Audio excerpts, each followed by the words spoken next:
ना फैमिली को एतमाद में लिया गया, ना उनके ज़ाती डॉक्टर्स को एतमाद में लिया गया, और फिर रात के अंधेरे में कौम के सबसे मकबूल लीडर को, साबका वज़ीर आज़म को पिम्स लाया गया।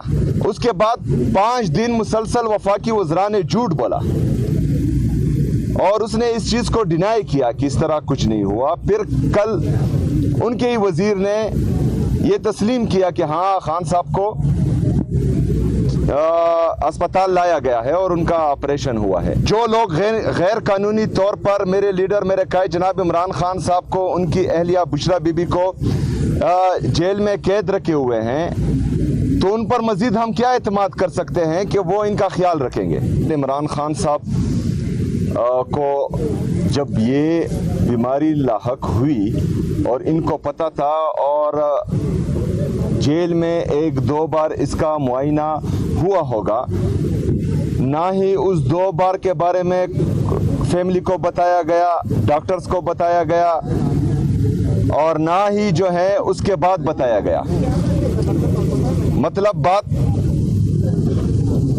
ऑपरेशन तक पहुंच गई, बात अडियाला से पिम्स तक लाने तक पहुंच गई, लेकिन ना फैमिली को एतमाद में लिया गया, ना उनके ज़ाती डॉक्टर्स को एतमाद में लिया गया, और फिर रात के अंधेरे में कौम के सबसे मकबूल लीडर को, साबका वज़ीर आज़म को पिम्स लाया गया। उसके बाद 5 दिन मुसलसल वफाकी वज़रा ने झूठ बोला और उसने इस चीज़ को डिनाई किया कि इस तरह कुछ नहीं हुआ। फिर कल उनके ही वज़ीर ने ये तस्लीम किया कि हाँ, खान साहब को अस्पताल लाया गया है और उनका ऑपरेशन हुआ है। पहली बात तो यह है कि इस बात पर सबसे बड़ी तशवीश है कि पिम्स में इस तरह का रेटिना स्पेशलिस्ट कोई है ही नहीं जो इलाज कर सके। दूसरी बात यह है कि जो लोग गैर कानूनी तौर पर मेरे लीडर, मेरे कायद जनाब इमरान खान साहब को, उनकी अहलिया बुशरा बीबी को जेल में कैद रखे हुए हैं, तो उन पर मजीद हम क्या एतमाद कर सकते हैं कि वो इनका ख्याल रखेंगे।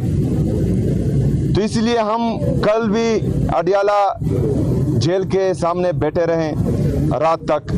आज सुप्रीम कोर्ट के सामने आए हैं। चीफ जस्टिस साहब से मुलाकात नहीं हो पाई, रजिस्ट्रार साहब से मुलाकात हुई है, तो हम बैठे हैं, इंतज़ार करते हैं, उम्मीद ये रखते हैं कि इमरान खान साहब से, उनके ज़ाती डॉक्टर्स की मुलाकात जल्द अज जल्द हो, क्योंकि जो गुस्सा कौम में पाया जा रहा है वो मज़ीद ज़्यादा होता जा रहा है।